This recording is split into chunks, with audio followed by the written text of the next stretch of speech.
வணக்கம். இது நம்ம கிச்சனில் நம்ம இன்றைக்கி என்ன பண்ண போகிறோம் அப்படின்னா, ஒருத்தர் வந்து வெண்ணிலா அப்படிங்கிறவ வந்து கொஞ்சமாக எனக்கு ரசப்பொடி பண்ணி காட்டுங்கோ, எல்லா ரசத்துக்கும் மேட்சான மாரி ரசப்பொடி பண்ணி காட்டுங்கோ அப்படின்னா அவளுக்காக நான் பண்ண போகிறேன். 4 மிளகாய் வத்தல், இதில் 1/4 கரண்டிக்கு ஜீரகம், 1 கரண்டிக்கு தனியா,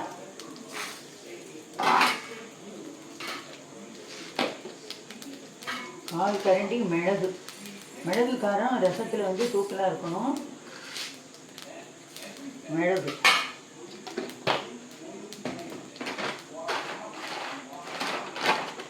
தோரம்பருப்பு 1/4 கரண்டி, கரண்டி அளவில் எல்லாமே கொஞ்சமாக நம்ம போட்டோம். அதாவது இன்னொரு வாட்டி சொல்லிடுறேன். 4 மிளகாய் வத்தல், 1/4 கரண்டி ஜீரகம், 1/4 கரண்டி மிளகு, 1/4 கரண்டி துவரம்பருப்பு, தனியா 1 கரண்டி. தனியா இன்னும் கொஞ்சம் வாசனை தூக்கலாக வேணும் அப்படின்னு நினைக்கிறவா இன்னொரு 1/4 கரண்டி போட்டுக்கலாம். அதேமாரி மிளகு வாசனை இன்னும் கொஞ்சம் இதுவாக வேணுங்கிறவா ஒரு 1/2 கரண்டியை மிளகாய் போட்டுக்கலாம். அதுக்கு மேலே எல்லாம் போடணும் கிடையாது. கருவேப்பிலையோ மஞ்சப்பொடியோ இதெல்லாம் போதைக்கு எதுவுமே போட வேணுங்கிறது கிடையாது. நான் ஒரே 1 டேபிள் ஸ்பூன் அளவுக்கு எண்ணெய் விட்டுண்டு இதை நல்லா ட்ரை ரோஸ்ட் பண்ணுறேன். பெருங்காயம் இப்போ சேர்க்க வேண்டாம், இதெல்லாம் ரசம் வைக்கும்போது தான் சேர்க்கணும். முன்னாடி இதெல்லாம் சேர்த்துட்டோம்னா வாசனை போயிடும். இந்த அளவுக்கு செஞ்சு வச்சுட்டேன்னா போதும். இதுவே ஒரு 4 பேர் இருக்கிற ஃபேமிலிக்கு 1 மாதத்துக்கு வரும். இதுக்கு மேலே வாசனை போயிடும். ஃப்ரிட்ஜில் வச்சு யூஸ் பண்ணுங்க. இதில் கருவேப்பிலையும் அப்புறம் வந்து பெருங்காயமும் இந்தமாதிரிலாம் எதுவும் இப்போதைக்கு போடணுங்கிற அவசியம் கிடையாது. இதெல்லாம் வறுத்துட்டு ஆற வச்சு மிக்சியில் ட்ரை ரோஸ்ட்டாக பவுட்ரு பண்ணி எடுத்து வச்சுக்கோங்க. இது வந்து சாதாரணமாக பருப்பு ரசம், தக்காளி பருப்பு ரசம், வெறும் தக்காளி ரசம், அதுக்கப்புறம் வந்து ஜீரக ரசம், மிளகு ஜீரக ரசம், மைசூர் ரசம், இதுமாரி எல்லா வகையான ரசத்துக்கும், கல்யாணங்களில் வைக்கிற ரசம், இது எல்லாத்துக்குமே இது வந்து யூஸ் ஆகும்.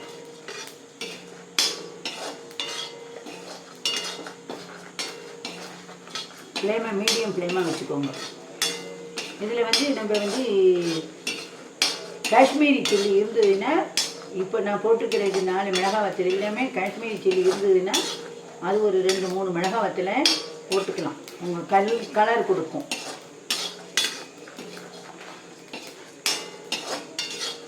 இப்போ நீங்கள் நீட்டு மிளகாய் வத்தல் இல்லை குண்டு மிளகாய் வத்தல் நான் போடுறேன்னா ஒரு 5 மிளகாய் வத்தல் போட்டுக்கலாம். கொஞ்சம் தனியாக இருக்க பார்த்தீங்கன்னா இது வெடிக்கும். இங்கே வறுக்கும்போது நல்லா வெடிக்கும், படபடன்னு வெடிக்கும். மிளகு வெடிக்கும். அதுமாரி மிளகாய் வத்தல் உப்பிண்டு வரும். இப்போ இது வெடிக்க ஆரம்பிச்சிருக்கும். தனியாக வந்து வெடிக்க ஆரம்பிச்சிருக்கும். இதுமாரி வெடித்து வரும்போது மிளகாய் வத்தல் உப்பி வரும்போதே நான் அடுப்பை ஆஃப் பண்ணிவிட்டு செத்தனாகி வறுக்கிறேன். இதுமாரி வரும்போதே எல்லா சாமான்களும் நம்மளுடைய ரசப்பொடி சாமான்கள்லாம் வறுபட்டு விட்டு அப்படிங்கிறத தெரிஞ்சு விடலாம். சில பேர் என்ன பண்ணுவா, கொப்பரை தேங்காயை கூட ஒரு 1/4 கரண்டி அளவுக்கு பல்லுலாம் கீறிட்டு மிக்சியில் அதை ஒரு கோட்ஸாக இது பண்ணிவிட்டு இதோட வறுத்து வச்சு விடுவாள். இப்போ வந்து நான் அடுப்பை ஆஃப் பண்ணிவிட்டு இது பண்ணிட்டேன். இப்போ நான் இது வந்து இந்த தட்டுக்கு மாற்றிக்கிறேன். நான்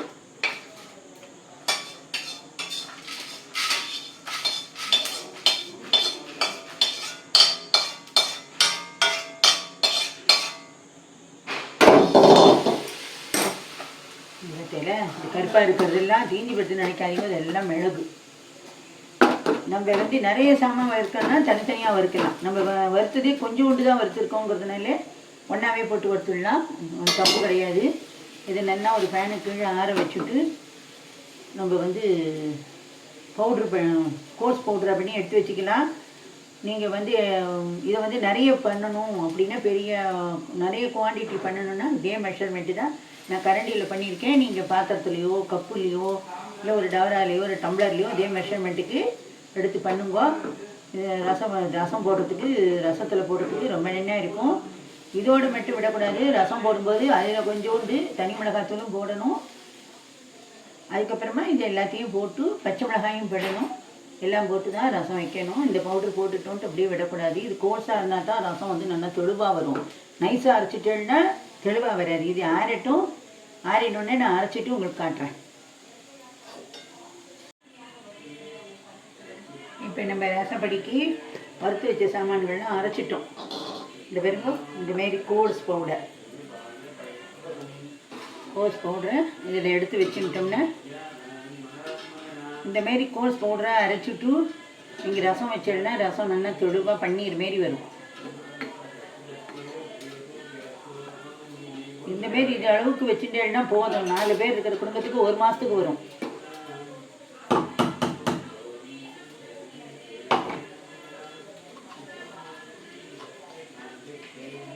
அது நல்ல சாமான்கள்லாம் ரசப்படி சாம்பார் அரைக்கும்போது நீங்கள் என்ன பண்ணுறீங்கன்னா வெயிலில் வைக்கணும். சாமான்களை வெயிலில் வச்சுட்டு அதுக்கப்புறம் நீங்கள் வறுத்து அரைச்சல்னா வரும். நிறைய அரைக்கும்போது நீங்கள் வந்து எண்ணெய் விட்டு வறுக்க வேண்டாம். எண்ணெய் விட்டு வறுத்தல்னா உங்களுக்கு வந்து இதுவாகிடும், சிக்கு வாசனை வரும். நிறையெல்லாம் அரைச்சி வச்சுக்க வேண்டாம். பிஸ்னஸ்க்கு அரைக்கிற மாதிரி இருந்தால் நம்ம அப்படிலாம் வச்சுக்க வேண்டாம். இப்போத்தெல்லாம் இந்த அளவு வந்து தாராளமாக 4 பேர் இருக்கிற ஒரு ஃபேமிலிக்கு 1 மாதத்துக்கு வரும். இதேமாரி நீங்களும் பண்ணி பாருங்க. நன்றி, வணக்கம்.